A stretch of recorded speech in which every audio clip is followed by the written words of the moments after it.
Hundreds of different Minecraft mods are used daily to either increase performance, add a funny item, a mechanic, or even a boss. But have you ever wondered how you can learn to create a Minecraft mod? Well, you're at the right place. Let's get started.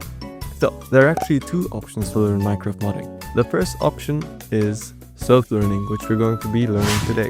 You do that using tutorials, documentation, Minecraft's code, and basically open source code as well. Now, the other option, which is actually a better option, is learning with a friend, or a friend basically teaching you how you can mod. But since we don't have any friends, we are gonna be using that method sadly. Now, moving on to the Modloader. Now, which Modloader are you guys gonna want to use to write the mods with? And for that, we have two, or I guess three options to choose from. Now, the first option is Fabric, a Modloader which mainly aims on giving you good performance and also has a little stuff mostly aimed towards vanilla plus content. It has an okay amount of documentation. It is generally newer but also easier to use. Next, we have Forge/NewForge. Basically, both are close to the same, with NewForge being a fork or basically a newer version of Forge. Those two Modloaders are aimed towards more heavy and bigger mods, but they also have more past documentation that helps newer people understand the code, but also libraries that make people's lives easier. We're going to be going into that a little bit later, but it's also a little bit harder to use.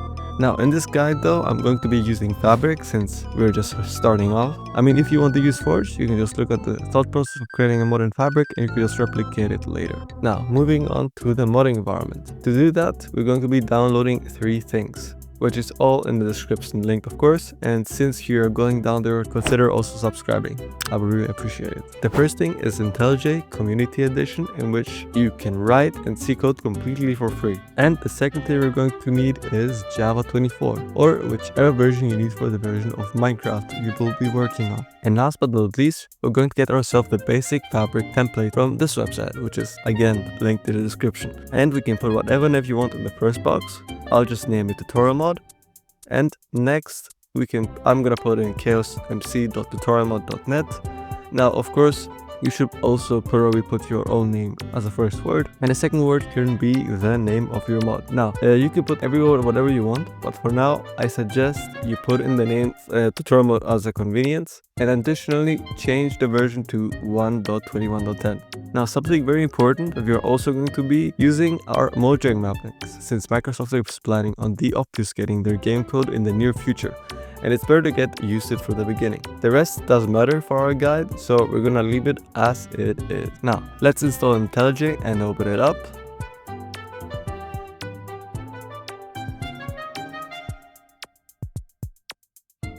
And now that it is ready, we will export our Minecraft Fabric template and import it into IntelliJ.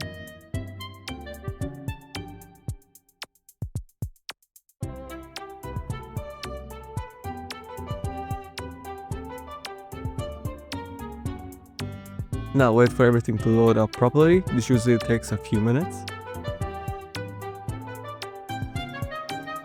And now that we have everything ready, we're going to be doing two more things before getting started. With the first one, we're going to be making sure that we're using the right Java version. To do that, we're going to go to the top left, to project structure, and make sure we are using the right version. If you're using the Java version 24, you're fine. Now, we're going to do one last important thing to finish our setup. That is to add our sources to make Minecraft's code partially easier to read. To do that, we're going to open the Gradle and double-click Generate Sources. And after it is downloaded, press Shift swiftly twice, and a menu like this will pop up. You click the top right button of it. Now, just to complete the last step, we're going to any item or block we want. I'll just go to the magma block, and here now we can see at the top something that says Choose a Source. Click that and select the file that ends with -sources. This will give us sometimes documentation on what the code does. It's specifically helpful if you need to do all of this. And that's the entire setup done. And now we can start our learning. Now, we're going to compare the Fabric documentation with Minecraft's code to see how the people that made this actually managed to write it. Now, with us being in here, we can actually compare this, as already mentioned, to the Fabric documentation. If we go to the developer guides and then into items, we can actually see the preparing your item class part. Now, of course, we need to put this into 1.21.10. And if we scroll down, we can actually see the public class for mod items.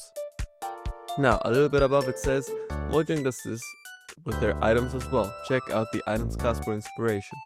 Now, it gives us this ready, but we can also do it in a way ourselves, even though it's not necessary.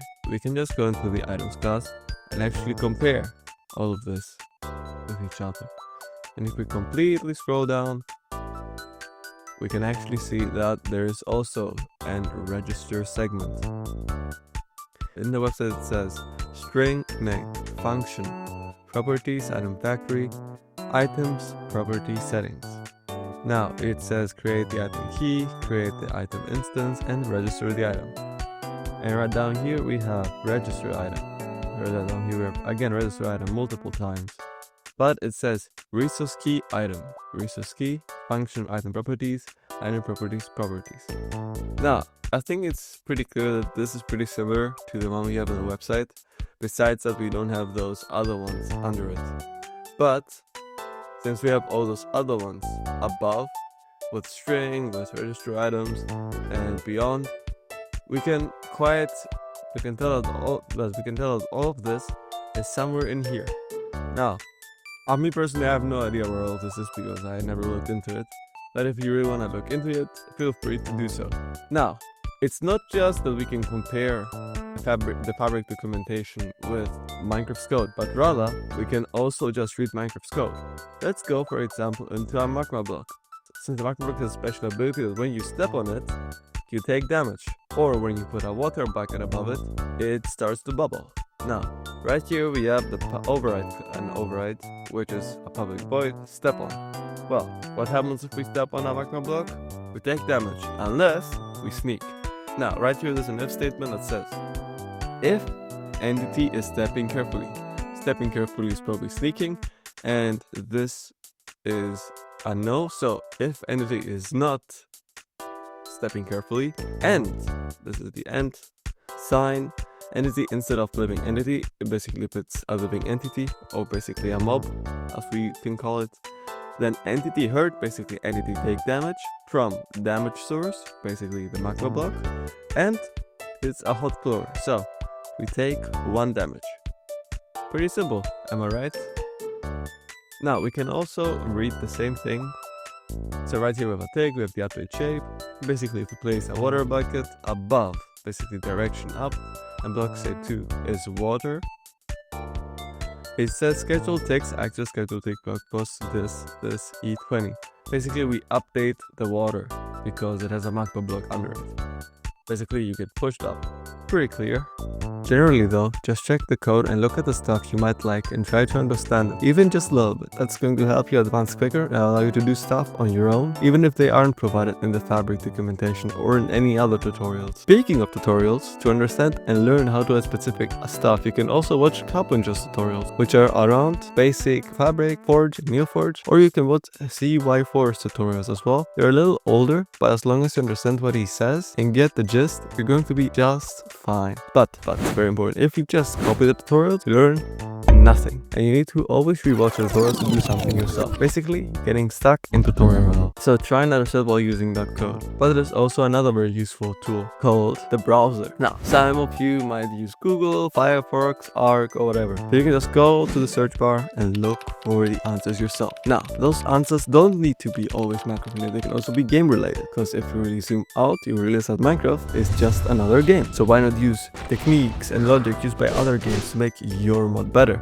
or to add something else to Minecraft? For example, you want to make a gun mod. You can see the kind of code concept they use, for example, here in the Roblox thread. They mentioned that the guy should look into raycasting for shooting. And once you look that up and how it works and what it is, you can try and implement it into the game yourself using the same exact logic as they did. Let's say we have our item, we have our block, we have whatever. We don't have any textures or models. So what are some tools you can use to make your Minecraft mods pretty? Now for pixel art, we have a wide variety of options that include Paint, Photopea, Photoshop, any browser drawing app you want, but I recommend Aspri since you can see and export your Minecraft pixel animations pretty easily. Now, next we have the 3D models, for which we use Blockbench, but you can also use it for texturing. Now, it is the industry standard and even the Mojang employees use it. We can also use it for pixel art and animated textures as well, but it's of course all up to you. Now, before we actually export our mod, we're gonna want to save all of our code,